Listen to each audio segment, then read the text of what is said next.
I've spent 20 years exposing other people's lies. 20 years hunting through spreadsheets and bank statements, following paper trails that lead to boardroom conspiracies and million-dollar fraud schemes. I'm Daniel Mercer, forensic accountant, and I'm damn good at what I do. I can spot a discrepancy from 3 columns away. I can smell financial fraud like smoke from a burning building. The irony isn't lost on me that the biggest lie I ever encountered was sleeping in my bed every night. At 41, I thought I had my life figured out. 6-foot frame, graying at the temples, pulling in $125,000 annually from my practice. Not bad for a kid from Newark who put himself through Rutgers on student loans and determination. I'm methodical to a fault. My friends joke that I alphabetize my sock drawer. When your job is finding needles in financial haystacks, organization becomes religion. I met Victoria 9 years ago at my college roommate's wedding. She was seated at table 6, wearing this emerald green dress that made her auburn hair look like fire in the candlelight. Most wedding conversations are small talk, but Victoria was different. When I mentioned I was a forensic accountant, instead of the usual glazed-over politeness, she leaned forward. "So you're like a financial detective?" she asked, genuine interest sparkling in her gray-green eyes. "Something like that," I replied. "I follow money trails to catch white-collar criminals." "That's fascinating," she responded. "I work in tech, financial software for startups. I've always been interested in how people manipulate systems." We talked for 3 hours. She asked intelligent questions about my work, shared stories about startup culture, and when she laughed at my terrible jokes, it felt real. By the end of the night, I was completely hooked. The first 5 years of our marriage were everything I'd hoped for. Victoria left her tech startup job 4 years ago after burnout. 18-hour days had left her exhausted. I was happy to support her taking time off. We had savings, my practice was growing, and honestly, I loved coming home to someone who wanted to hear about my day. We bought the colonial house in Westfield 3 years ago. 4 bedrooms, 2-car garage, the kind of place I'd dreamed about as a kid. Victoria threw herself into making it perfect. Farmers market flowers every Sunday, dinner parties with coordinated place settings, a herb garden that actually produced edible food. She joined yoga classes, started attending charity galas, discovered she had an eye for art. It was a good life. Maybe not passionate movie romance good, but solid, comfortable, built on trust and mutual respect. I trusted her completely. Looking back, maybe too completely. My work requires 60-hour weeks regularly, sometimes 80 when I'm deep in complex cases. Last month, I spent 3 weeks documenting an embezzlement scheme that cost a pension fund $2.3 million. The perpetrator was the CFO's trusted assistant, someone who'd worked there 15 years, attended company picnics, sent birthday cards to colleagues' children. The day I testified, putting her away for 7 years, I came home exhausted. Victoria was in the kitchen, uncorking a bottle of the Cabernet we saved for special occasions. "Rough day?" she asked, moving behind me to massage my shoulders. "Long day. Good outcome, though," I answered. "The jury convicted on all counts." "Of course they did," she said, kissing the top of my head. "You always catch the bad guys. That's what you do." I remember thinking how lucky I was. Someone who understood my work, who celebrated my victories, who made our house feel like home. I should have paid attention to the details. That's what I tell clients. The truth always lives in the details. The small inconsistencies, the numbers that don't add up. Victoria's phone had become permanent. She'd scroll during dinner, smile at screens in ways that never included me. When I asked who she was texting, always the same answer. "Just the girls from yoga," she would say. There were other things. Credit card charges I didn't recognize. Victoria claiming she'd spent $400 at Nordstrom when she never brought home shopping bags. Yoga classes running longer. Business calls in other rooms about investments. When I asked, Victoria had reasonable explanations for everything.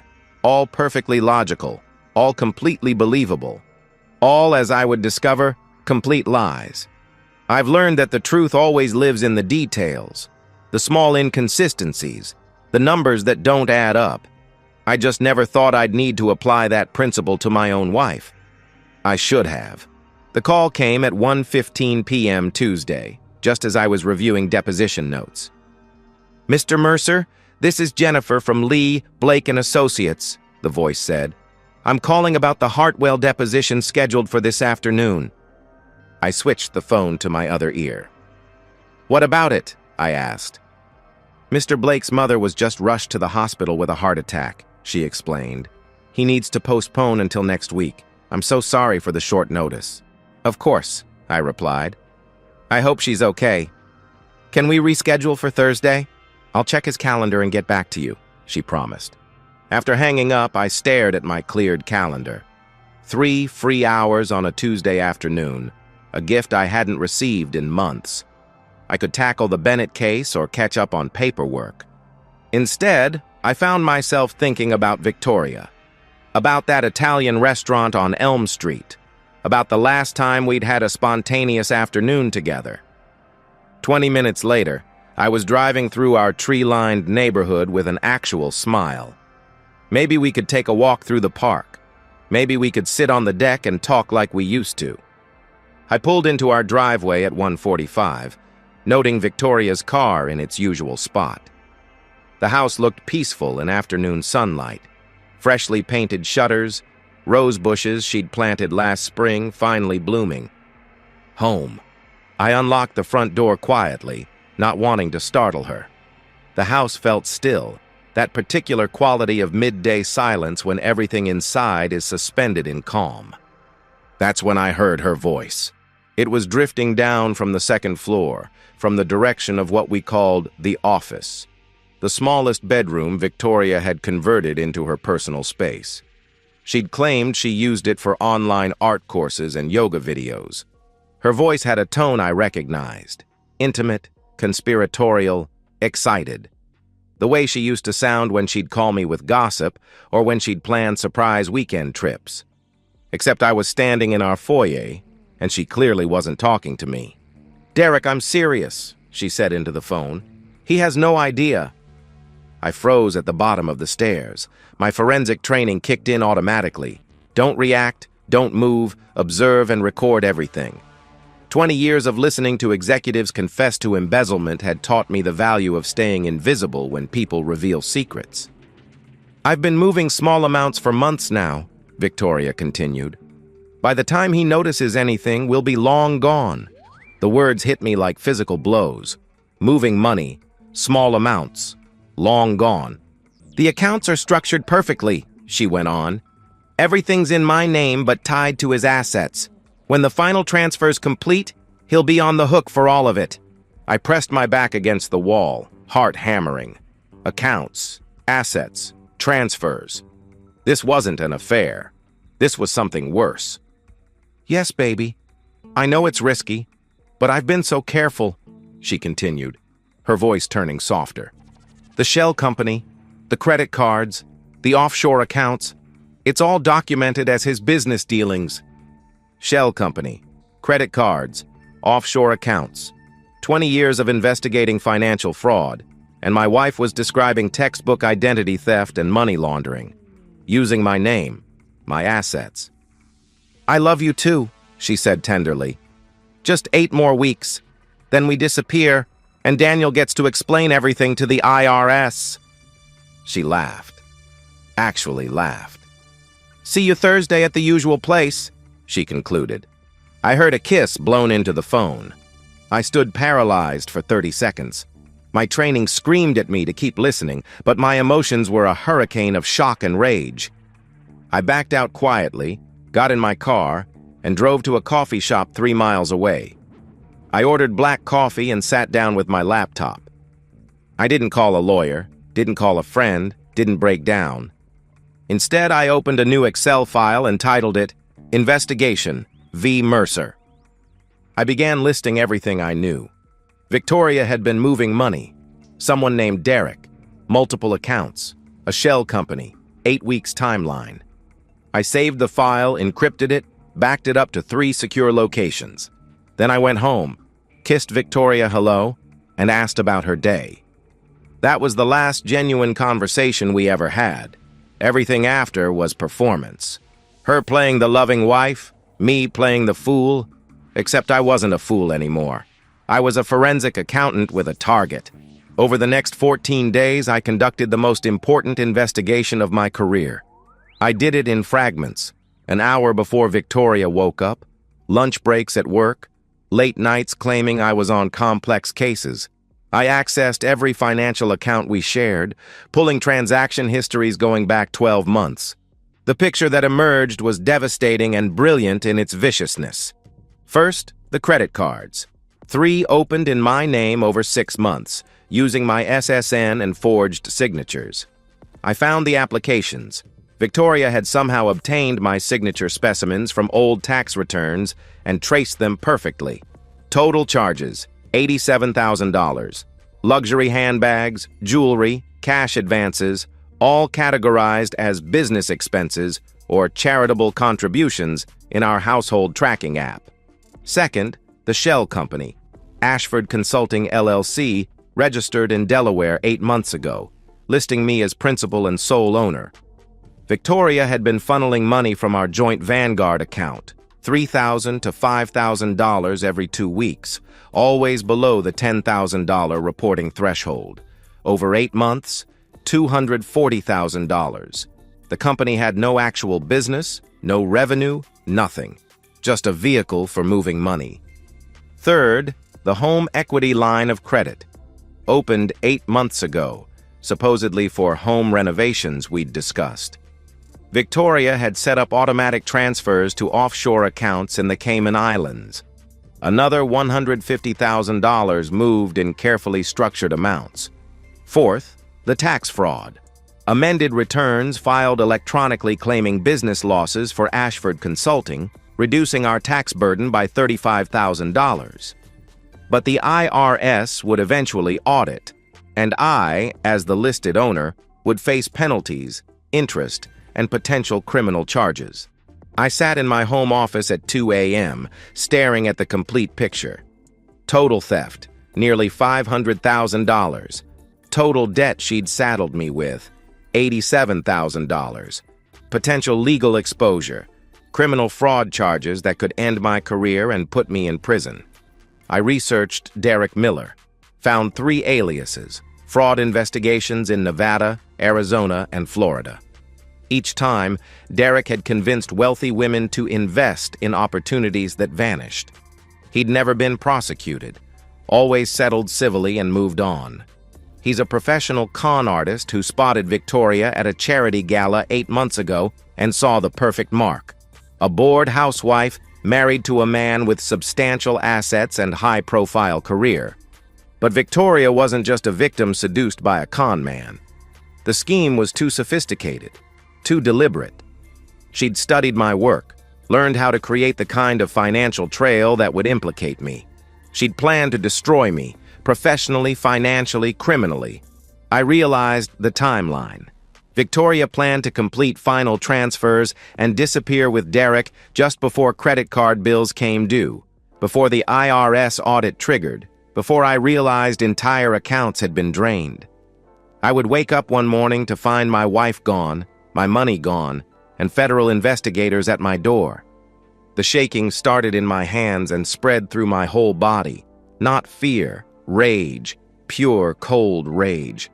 My wife, the woman I'd trusted, supported, loved, had tried to obliterate me. She'd weaponized my own identity against me. But she'd made one catastrophic error. She'd tried to con a forensic accountant, a man who'd built his entire career on following money trails and documenting fraud. I created a master file, 127 pages of bank statements, wire transfers, forged documents, screenshots, IP logs, email evidence, everything time-stamped, cross-referenced, annotated. It's the most comprehensive fraud case file I'd ever assembled, and now I needed to decide how to use it. I could call the FBI immediately, have Victoria arrested, and let the legal system handle everything. Clean, professional, by the book. Or I could be more strategic. Victoria thought she was playing chess while I was playing checkers. She thought she was the hunter and I was the prey. She thought she'd outmaneuvered the man who'd spent 20 years catching people exactly like her. She was wrong on every count. I had all the evidence I needed to send Victoria to prison, but evidence alone wasn't enough. I needed her to know, really know, that I'd beaten her at her own game. I needed her to see it coming just before it was too late to stop. And for that, I needed Derek Miller to betray her first. Poetic, right? The con artist's girlfriend, destroyed by her own con artist boyfriend's testimony. The plan crystallized in my mind as I watched dawn break through the office window. In 3 hours, Victoria would wake up, make coffee, and ask about my day with that same loving smile she'd been using while planning my destruction. I was going to let her keep believing she was winning, right up until the moment I destroyed her completely. Victoria had taught me that some people see kindness as weakness, trust as opportunity, and love as leverage. I was about to teach her that consequences are inevitable. The ledger was about to balance. I moved like a chess grandmaster playing against someone who didn't even know the game had started. My first call was to Margaret Scott, my attorney. We'd worked together for 6 years. She'd handled legal aspects of several major fraud cases. I sent her the entire case file with a simple message: emergency, review immediately, we'll call in 1 hour. Margaret called back in 40 minutes. "Jesus Christ, Daniel, this is airtight," she said immediately.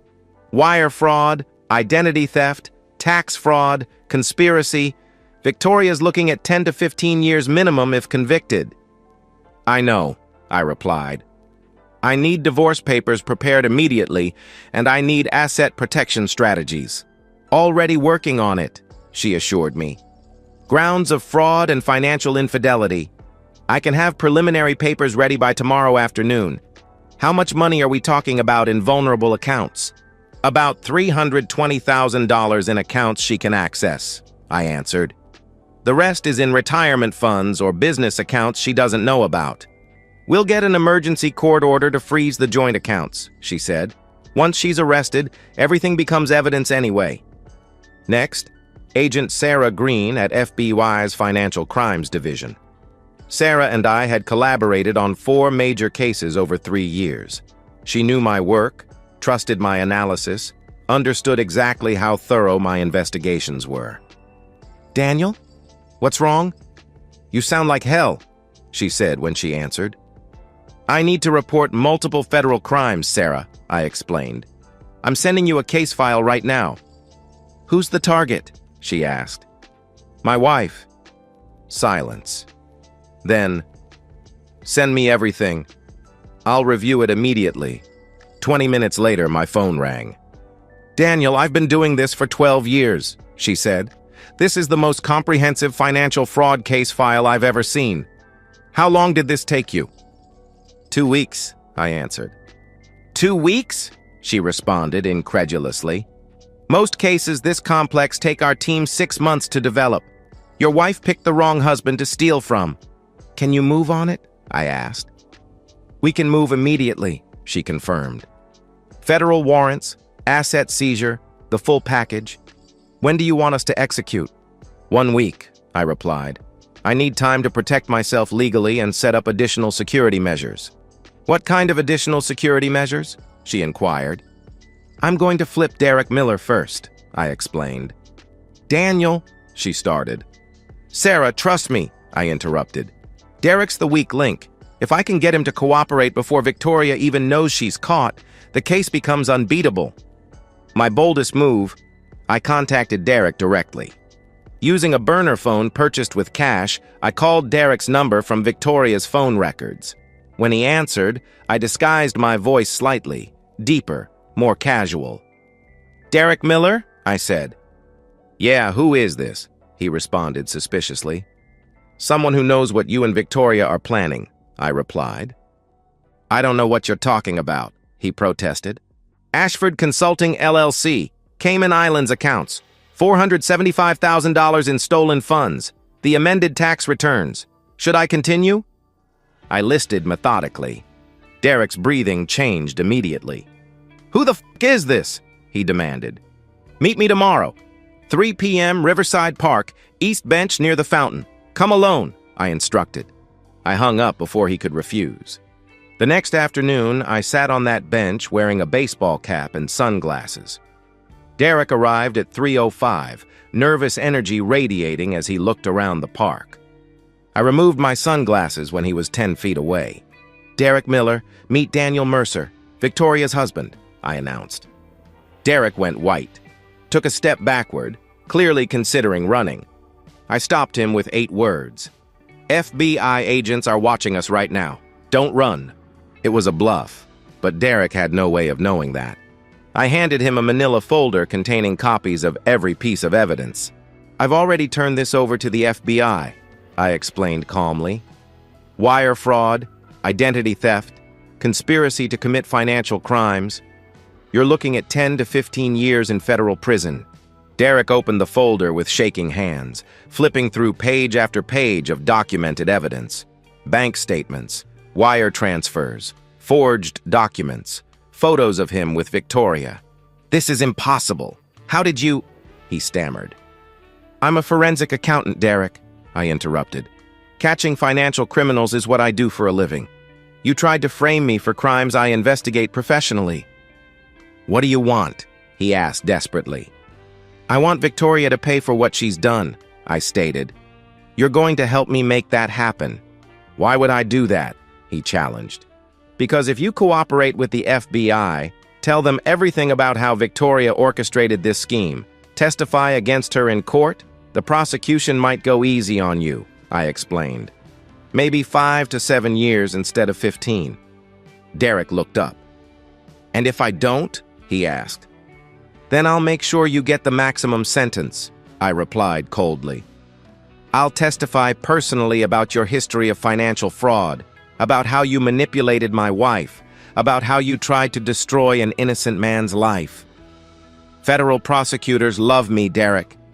My testimony will bury you." Derek stared at me for a long moment, calculating, weighing options, realizing he had no good choices left. "She's the one who planned all this, you know," he said finally. "The offshore accounts, the shell company, the fake tax returns. That was all Victoria." "I know," I replied. "That's why she's going to get the longer sentence." "Okay, I'll cooperate," he agreed. I stood and walked away, leaving Derek sitting on that bench, finally understanding that his life as he knew it was over. 1 week later, everything came together like a symphony of justice. I left work early Tuesday and parked across from our house. At 4:15 p.m., 2 FBI vehicles pulled up. 6 agents got out, moving with calm efficiency. They knocked.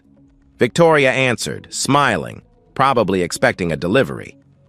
"Victoria Mercer?" the lead agent asked. "Yes," she replied cheerfully. "FBI, you're under arrest for wire fraud, identity theft, and conspiracy to commit financial crimes," he announced. The smile vanished. "What? No, there's some mistake," she protested. That's when she saw me. Standing across the street, leaning against my car, arms crossed, watching. "Daniel, help me, please!" she screamed. I didn't move, didn't speak, just watched as they loaded her into the vehicle and drove away. The trial was swift. Derek testified completely. My documentation was flawless. Victoria was convicted on all counts. Sentencing, 12 years federal prison. Victoria's sentencing hearing lasted 40 minutes. The judge called her actions calculated, cruel, and predatory. I sat in the gallery and watched her cry. I felt nothing. Not satisfaction, not vindication. Just nothing. She'd tried to destroy me. I'd simply documented the truth. That's not revenge. That's consequences. 6 months after Victoria's sentencing, I narrate my new life from my downtown condo. I sold the colonial house within 3 weeks of the divorce finalizing. Couldn't stand being in those rooms where Victoria had smiled at me while planning my destruction.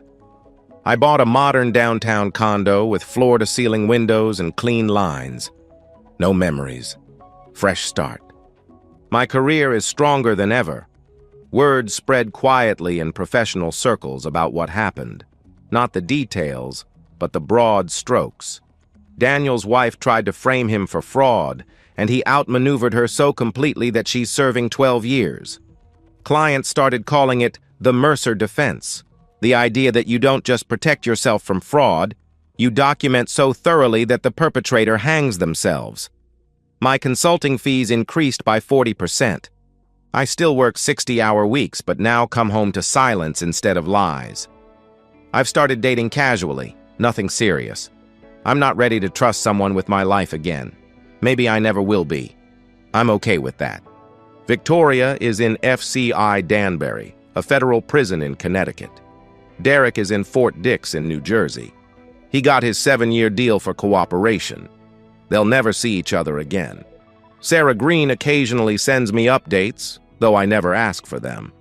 Victoria's letters continue arriving, now at my attorney's office. I've never read one. Margaret scans them, finds nothing legally relevant, and files them away. Apparently, Victoria's mother visited her once, then never returned. Her father refuses all contact. She has no one. People ask if I feel guilty. Colleagues, my attorney, even my mother. Don't you feel bad? She's your wife. 12 years is a long time, they say. My answer is always the same. She tried to destroy my life, frame me for crimes, steal everything I built. She made calculated choices every day for 8 months. The only thing I did was document the truth and protect myself. Some people call it revenge. I call it consequences, the natural result of Victoria's actions. She committed fraud. She's in prison for fraud. Simple arithmetic. Lessons learned. Trust, but verify. Love doesn't mean blind faith. The person sleeping next to you can be your greatest enemy. Protect your identity, monitor your accounts, never assume you're too smart to be conned. And most importantly, if someone betrays you, protect yourself first.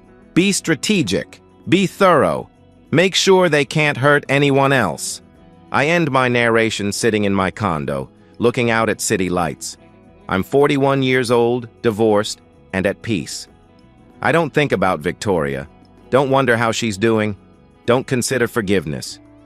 She made her choices. Now she's living with them. I pour myself a glass of bourbon, something I've started doing on Friday nights, and think about the forensic accountant's creed I learned 20 years ago. Numbers don't lie. People do. Your job is to follow the numbers until the truth becomes undeniable. I followed the numbers. The truth became undeniable. Victoria went to prison. The ledger balanced. If you're reading this and someone has betrayed you, remember, justice isn't always swift, but when it's thorough, it's permanent. Document everything. Protect yourself first. And never let guilt keep you from holding someone accountable for trying to destroy you. Victoria taught me that some people see kindness as weakness, trust as opportunity, and love as leverage. I taught her that consequences are inevitable. I sleep soundly every night. I hope she doesn't. And so, we've reached the end of today's story. Was it what you expected, or did it take a twist you didn't see coming? I'm curious to hear your thoughts. Share them in the comments below, and let's get a conversation going. If this story kept you hooked, make sure to hit that like button. And if you're new here or just haven't subscribed yet, now's the perfect time to join our community. I bring you fresh, captivating stories every day, so click that subscribe button and turn on notifications so you never miss out. Thanks for watching, and I'll see you in the next one. They say the worst betrayals come from the people you trust most. I used to think that was dramatic, paranoid even. I thought loyalty was earned through years of partnership, through raising kids together, through building a life brick by brick. I was wrong. The worst betrayals don't announce themselves. They hide behind late meetings and business trips, and I love you texts sent between lies. My name is Andrew Carson. I'm 42 years old, and 3 weeks ago, I watched my 19-year-old son hold a man against a hotel lobby wall while I made sure that man would never forget what happens when you touch another man's wife. 22 years ago, I met Christine Williams in the most unremarkable place imaginable, a fluorescent-lit classroom at the local community college. I was Andrew Carson, 20 years old, hauling boxes in a warehouse during the day and chasing an accounting degree at night. She was 18, working retail with dreams bigger than her paycheck, studying hospitality management between double shifts. We sat beside each other by pure chance that first night. I remember her chewing the end of her pen during lectures, scribbling notes in handwriting so neat it looked like calligraphy. When she asked to borrow my calculator, something clicked. Two hungry kids with calloused hands and ambitious hearts, grinding through night classes while our friends were out partying. 3 months later, we were inseparable. 3 years after that, we married in a cheap community hall with friends, family, and promises we meant with every fiber of our being. The wedding photos show 2 kids who looked like they could conquer the world together. Maybe we could have. At 25, Christine got pregnant with Ethan. Money was brutally tight. I mean, choosing between groceries and gas money tight. I worked doubles at the warehouse while Christine stayed home for 6 months before financial reality forced her back to work. We took turns being exhausted, took turns holding it together, took turns believing this struggle was temporary. When Ethan was 3, Maya arrived, and our family felt complete. 4 people crammed into a 2-bedroom apartment, sharing 1 bathroom and dreams that seemed too big for our circumstances. But we were solid. We were happy. We were the kind of couple other people looked at and thought, they've got something real. I climbed from warehouse supervisor to operations director at a logistics firm over the next 15 years, earning my way to $95,000 annually. Christine rose from front desk clerk to senior marketing manager at a luxury hotel chain, pulling in $87,000. We bought a house, nothing fancy, but ours. We saved for the kids' college funds. We took beach vacations and camping trips, nothing glamorous, but filled with laughter and inside jokes and the comfortable rhythm of people who genuinely liked each other. I coached Ethan's basketball team. Christine cheered from the stands, sometimes still in her work clothes, having rushed from the hotel to make tip-off. Maya excelled in debate club, and we both sat in those school auditoriums, bursting with pride as our daughter systematically demolished opposing arguments. We were solid, happy, the kind of family people envied without knowing they envied us. Then, 2 years ago, Christine's promotion changed everything. Senior marketing manager meant more responsibility, bigger territory, and travel, 3 to 4 nights monthly for client meetings and property tours. When she told me about the offer, I kissed her forehead and said, "I'm proud of you. You earned this." I picked up the slack at home without complaint, because that's what partners do. That's what love looks like in real life. Except now, sitting at my kitchen table at 2 a.m., I realize I can't remember the last time Christine called during a trip. Those long, rambling, 30-minute conversations about her day, my day, the kids' latest achievements. They became 10-minute check-ins, then 5-minute texts. Busy day, exhausted, love you, good night. And yesterday, Maya asked something that's been eating at me ever since. "Dad, why does Mom smile at her phone like that?" she wondered aloud. "Different. Not like when she texts you." I stare at my sleeping wife beside me. After 20 years of marriage, I suddenly realize I have no idea who she's texting at midnight when she thinks I'm asleep.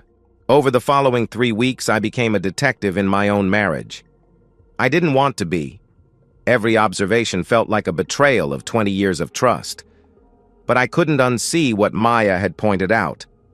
Once you notice the smile, you can't unnotice it. Christine's phone became face down constantly. Always. On the kitchen counter, the nightstand, the coffee table, always face down like she was hiding something. The password had changed 2 months ago, something she mentioned casually. "Work security requirements, you know how it is," she had explained when I noticed. I didn't question it then. Why would I? New dresses appeared in the closet, elegant, expensive pieces that cost more than her usual purchases. Nothing like what she wore to our family dinners or Maya's debate tournaments. There was a new perfume too, something floral and unfamiliar that replaced the vanilla scent I'd been buying her for birthdays and Christmas for years. She started going to the gym at 5 a.m., returning 90 minutes later with perfect makeup already applied. When I asked about it, she said, "I feel better starting the day put together. Professional image, you know." It made sense. Everything she said made sense individually, but together, the changes painted a picture I didn't want to see. The calls during business trips virtually disappeared. Now it was just texts, brief, functional, devoid of the warmth that used to fill our phone conversations. She'd text me schedules and logistics. "Landing at 3, meetings until 8, call you tomorrow morning." When she was home, she was physically present but mentally elsewhere. Scrolling, typing, smiling at messages she quickly swiped away when I entered the room. One evening over dinner, I mentioned an idea that had been forming. "I'm thinking about surprising you on your next trip," I suggested casually. "Maybe taking the kids to visit, making it a family weekend in whatever city you're in." Christine's face flashed pure panic before she recovered, forced a smile. "That's sweet, honey, but these trips are wall-to-wall meetings," she replied quickly. "I'd barely see you. Let's plan something special when I'm home instead." The response was logical, reasonable, but that split second of fear in her eyes wasn't logical at all. I lay in bed that night, running through possibilities. Maybe I was paranoid. Maybe the promotion really was this demanding. Maybe I was creating problems where none existed because I was insecure about her success, threatened by her professional growth. Maybe I was the problem. Then Christine's phone buzzed on the nightstand. She was asleep, breathing deeply beside me, exhausted from another long day of meetings. My hand hovered over the device. I had never, not once in 20 years, violated her privacy. We'd built our marriage on trust, respect, and the assumption that we were on the same team. But my hand was already moving. I picked up the phone. The screen showed a notification. "Richard, can't wait for Chicago. Just us, finally." Richard Thornton, her boss, the VP of marketing with the too-white smile and wandering eyes I'd met once at a holiday party 2 years ago. He'd made some comment about Christine being lucky to have such a supportive husband, while his gaze lingered too long on her dress. I'd dismissed it then as typical corporate sliminess. My blood turned to ice. I memorized every word of that message before the screen went dark. I set the phone down exactly as I found it, my hands shaking. I didn't sleep. By dawn, I'd decided. Christine's Chicago trip was in 5 days. 4 days, 4 nights. "Big client presentation," she'd said. I was going to find out exactly what kind of presentation she was planning to give. The message had said, "Just us, finally." Finally. How long had this been happening? And what exactly happens in Chicago that requires privacy? I was about to find out, and I was taking my kids with me, partly as cover, partly because if my worst fears were confirmed, they deserved to know the truth about their mother. Thursday morning, Christine kissed everyone goodbye like she had dozens of times before. I watched her load her overnight bag, the one now packed with those new dresses and unfamiliar perfume, into her car. She looked beautiful, professional, happy, excited in a way she hadn't been about anything involving our family in months. I turned to Ethan and Maya after her taillights disappeared around the corner. "How do you two feel about a road trip?" I asked. Ethan, 19 and home from State University for winter break, exchanged glances with his 16-year-old sister. He'd grown into my height but inherited Christine's sharp intelligence, and those combination traits made him impossible to fool. "What kind of road trip, Dad?" he asked cautiously. "Chicago," I replied. "We'll surprise your mom. Drive up Friday, spend the weekend, maybe catch a show." Maya's eyes lit up immediately. She'd been begging us to take her to see Hamilton for months. But Ethan, 6'3" of muscle and basketball-honed instincts, studied my face with the intensity he usually reserved for analyzing opposing teams' defense strategies. "Dad, is everything okay?" he pressed. I forced what I hoped was a convincing smile. Everything's fine, I lied. I just miss your mom. Ethan didn't buy it. I could see the wheels turning behind his eyes, processing my body language, my tone, the fact that I'd never once in his memory planned a spontaneous romantic gesture. But he didn't argue. Smart kid. Friday morning, we loaded the car with weekend bags and road trip snacks. I called Christine as we pulled out of the driveway. Hey babe, just checking in, I said when she answered. How's the trip going? Good, really good, she replied brightly. Busy though. Meetings all day yesterday, more today. I'm exhausted. Her voice sounded normal, convincingly tired. She was an excellent liar. 20 years of marriage, and I'd never noticed how good she was at lying. Where are you staying again? I asked. The Regency downtown, she answered. Why? Just curious, I replied. Want to know where my beautiful wife is sleeping? The words tasted like ash in my mouth. "Aw, that's sweet," she responded with what sounded like genuine affection. "Miss you too, honey. Listen, I've got to run. Another meeting starting. Love you." "Love you too," I managed. I typed the address into the Regency Hotel, Chicago. 320 miles, 7 hours. The first hour passed in silence, punctuated by Maya's playlist and the occasional direction from the Jeep. Then Maya broke the quiet. "Dad, are we really just surprising Mom?" she asked hesitantly. My hands tightened on the steering wheel. "What do you mean, sweetheart?" I replied. "You've been weird all week," she observed. "Watching her. And Ethan's been watching you like you're about to explode or something." Ethan leaned forward from the back seat. "Dad," he said firmly, "tell us the truth. What's going on?" I exhaled slowly, considering my options. I could lie, protect them, keep pretending everything was fine until we got to Chicago and saw whatever we were going to see. But they weren't children anymore. Ethan was an adult. Maya was old enough to understand how the world really worked. If Christine had destroyed our family, they deserved to know. They were going to see for themselves soon enough. "I don't know," I admitted finally. "Maybe nothing. But I need to see for myself." "See what?" Maya pressed. I didn't answer. The GPS showed 247 miles remaining. The rest of the drive was punctuated by gas station stops and fast food that tasted like cardboard. Ethan scrolled his phone with increasing tension, his jaw tight.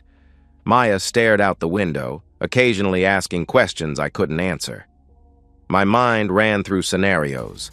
Best case, I was paranoid. Christine was genuinely working. The text was misunderstood. Worst case, everything I'd built for 20 years was a carefully constructed lie. As Chicago's skyline appeared on the horizon, I realized I was hoping desperately for the best-case scenario. But I was prepared for the worst. We arrived at 4:30 p.m. The Regency Hotel towered above us, all marble and gold fixtures and crystal chandeliers. Valet parking, the kind of place that charges $18 for a cocktail and makes you feel underdressed in a suit. I walked through the revolving doors, Ethan and Maya flanking me like bodyguards. The lobby bustled with business travelers and tourists. I scanned the space methodically, looking for her. Then I saw her. Near the bar, Christine in a navy dress I'd never seen, hair styled professionally, heels that cost more than my monthly car payment. She looked stunning, confident, happy. And next to her stood Richard Thornton. Richard leaned close to my wife, laughing at something she'd just said. Not the polite corporate laughter of colleagues discussing quarterly projections. This was intimate, familiar. His hand rested on the small of her back like he'd done it 1,000 times before. "There she is," I said, my voice barely recognizable. Ethan followed my gaze. "Who's that guy with her?" he asked. "Her boss," I answered grimly. We watched from across the lobby. Christine touched Richard's arm while making a point, and he smiled. Not the professional courtesy smile you give colleagues, but something deeper. Something that made my stomach drop through the marble floor. Then Richard leaned in and kissed her. Not a peck on the cheek, not European air kiss professionalism. A real kiss. Her hand on his chest, his hand on her waist, lingering, practiced, familiar. Maya gasped.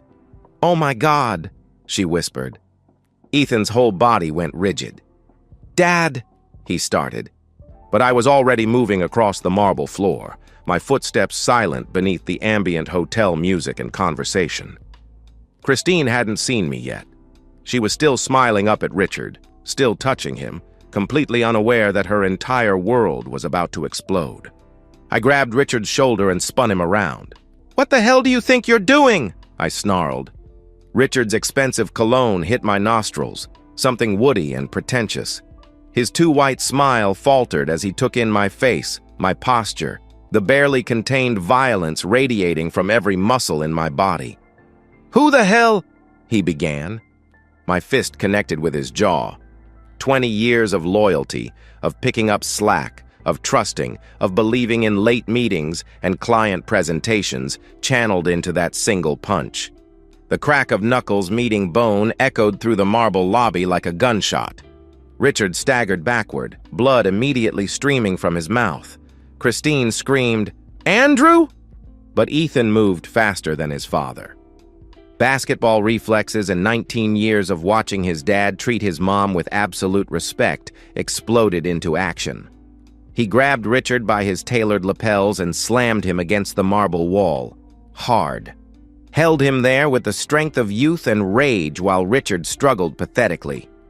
"Don't move," Ethan growled, his voice barely recognizable, all traces of my college kid replaced by something primal and dangerous. I stepped forward, looking into Richard's eyes as fear replaced that smug confidence. "You thought you could touch my wife?" I asked coldly. "I didn't, it's not... We were just..." Richard stammered. My fist drove into his stomach with everything I had. Richard doubled over, gasping, but Ethan held him upright like a trophy on display. I grabbed Richard's collar, pulled him face to face until I could see the terror in his eyes. "How long?" I demanded. "Please, I can explain," he wheezed. My knee came up hard, straight between his legs. Richard's scream echoed through the marble lobby like a wounded animal. Guests froze mid-conversation. Phones emerged from pockets. Someone shouted for security. I didn't care. 20 years of marriage reduced to this moment. This pathetic man crumpled against a hotel wall. Ethan released Richard, who collapsed like a puppet with cut strings. But I wasn't done. My boot connected with his ribs once, twice, 3 times, each kick punctuated by images flooding my mind. Christine laughing with this man, texting this man, lying to my face for months while I cooked dinner and helped with homework and believed we were still a family. "Andrew, stop!" Christine was sobbing, grabbing my arm, her perfectly manicured nails digging into my skin. "Please, stop!"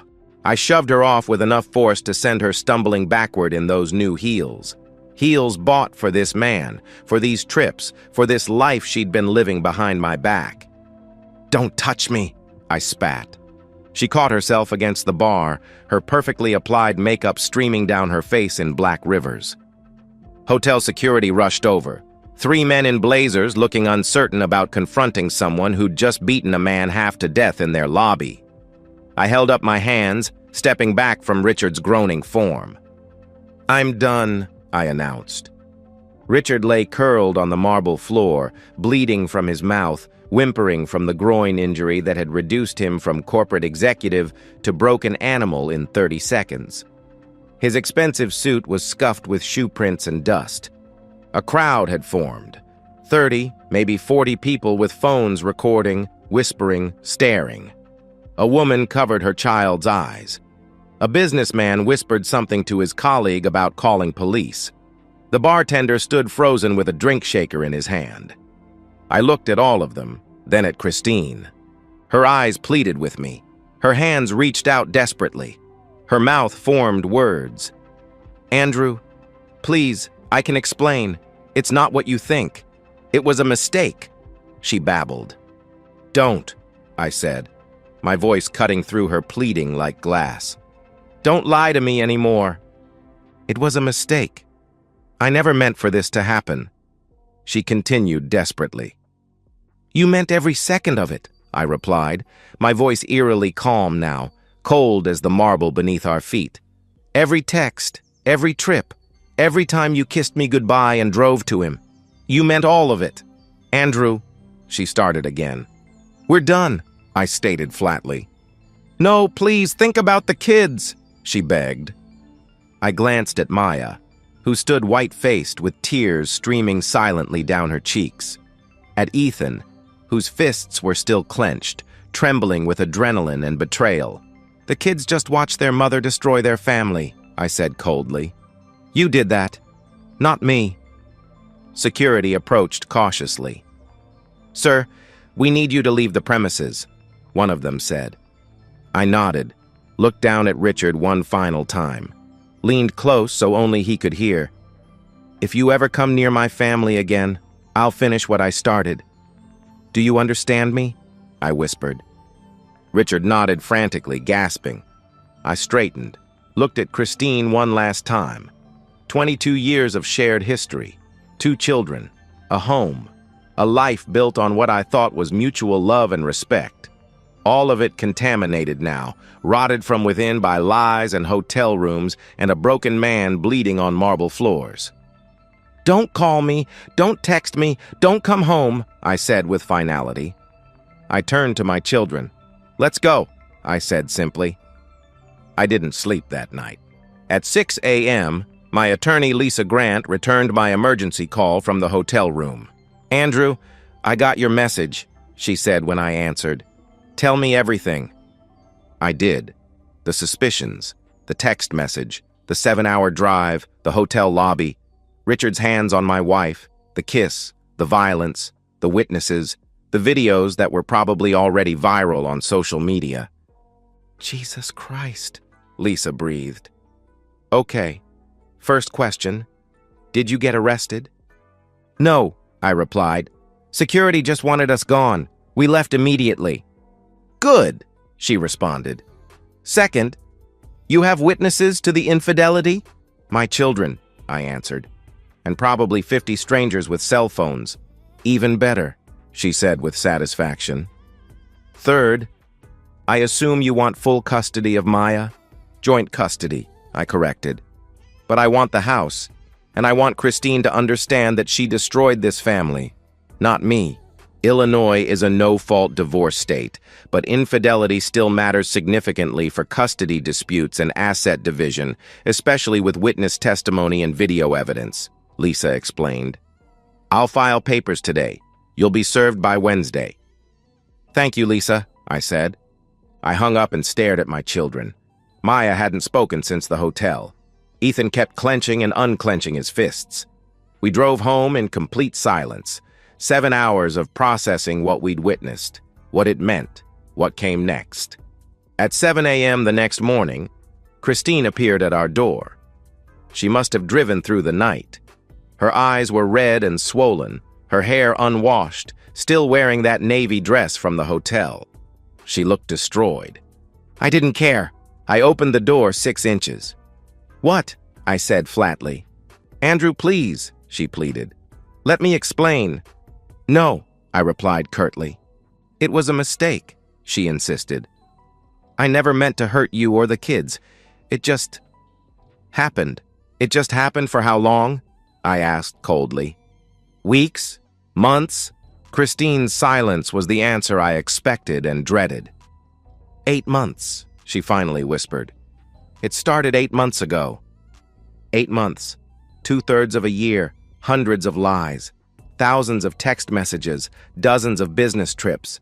8 months of looking me in the eye every morning and pretending our marriage meant something. Get out, I ordered. Andrew, she started. You have 5 seconds before I call the police and tell them you're trespassing, I warned. This is my house too, she protested. Not anymore, I corrected her. My attorney filed papers yesterday. You'll get served next week. Until then, you're not welcome here. You can't keep me from my children, she cried. I'm not keeping you from anyone, I replied. They can decide if they want to see you. Ethan already decided. He told me this morning he's done with you. Maya won't even say your name. Christine crumbled, sinking to her knees on our porch like her strings had been cut. Please, she sobbed. I'll do anything. Therapy, counseling. I'll quit my job. I'll never see Richard again. Please don't take my family away. I looked down at her. This woman I'd met 22 years ago in a community college classroom. The woman I'd built a life with. The woman I'd trusted with everything. You're never going to see Richard again anyway, I informed her coldly. His wife is filing for divorce too. And yes, he was married. 3 kids. Did you know that? Christine's face went pale as marble. Didn't think so, I continued. You destroyed 2 families, Christine. Congratulations. I closed the door, locked it. She pounded on it for 5 minutes, pleading, sobbing, promising things she should have thought about 8 months ago. Then her car started, and she was gone. Over the next month, the dominoes fell with surgical precision. Day 3. Christine was placed on administrative leave pending investigation into workplace conduct violations. Day 5. Richard was fired. Company policy strictly prohibited relationships between supervisors and subordinates. The hotel chain couldn't risk the liability. Day 7. Richard's wife filed for divorce, taking their house and primary custody of their children. Day 12. Christine was terminated officially for violating ethics policies. Day 18. Maya agreed to meet Christine for coffee. It lasted 12 minutes. Maya came home, went to her room, and emerged 3 hours later with red eyes. I'm done with her, Dad, she announced quietly. She's not my mom anymore. Day 24. Ethan blocked Christine's number entirely. Day 30. The 3 of us started family therapy. We were broken, but we were healing. Together. The divorce papers arrived on a Tuesday. I signed them in Lisa's office, my children beside me. When the pen lifted from paper, 20 years of marriage officially ended. What came next wasn't revenge. It was survival. 3 months after the hotel lobby, I sit in my backyard at dusk, watching the sun paint the sky orange and purple. The divorce was finalized last week with terms more favorable than I'd expected. I kept the house. We split savings 50-50. Joint custody of Maya, though at 16, Maya exercised her legal right to choose where she lives. She chose me. Christine gets visitation every other weekend. Christine hasn't shown up once. Ethan hasn't spoken to his mother since Chicago. When I asked if he wanted to reach out, he said simply, "She made her choice. I'm making mine." Maya tried harder than anyone should have to. 3 coffee meetings, 2 lunches, 1 attempt at family therapy that ended with Maya walking out after 15 minutes. She keeps saying it was a mistake, Maya told me afterward. But mistakes are accidents. She chose him, again and again, for 8 months. That's not a mistake, Dad. That's a decision. I couldn't argue with that logic. Christine is working now, administrative assistant at a small corporate office. $42,000 salary, less than half what she made before. She lives in a 1-bedroom apartment across town. I ran into her once at the grocery store. She looked thin, tired, hollow. She tried to talk to me. I nodded politely and walked away. There's nothing left to say. Richard fared worse. His divorce cost him everything: house, savings, retirement fund. His kids won't speak to him. He's working in sales now, making a fraction of his VP salary. LinkedIn shows he moved 2 states away. I Googled him once out of morbid curiosity, then never again. Richard isn't worth the mental space. As for me, some days are better than others. I'm in therapy, individual sessions and family sessions with the kids. We're processing, healing, learning to trust again slowly. I went on 1 date 3 weeks ago, dinner with a friend of a coworker. It was nice. Conversation, laughter, normalcy. But when she texted asking for a second date, I realized I wasn't ready. Maybe in 6 months. Maybe in a year. Maya is thriving. She won a debate tournament last month, and I sat in the audience watching her systematically destroy opposing arguments with precision and confidence. She's resilient, strong, she'll be okay. Ethan calls twice a week from university. We talk about basketball, classes, life, normal father-son things. The wound is healing, though the scar remains. I'm 42 years old, divorced, single father, and I'm okay. My son stood beside me that day in Chicago. My daughter saw the truth, and we walked away from the lies together. Christine made her choices. So did I. I chose my kids, my integrity, my self-respect, and I'd make that choice again, every single time.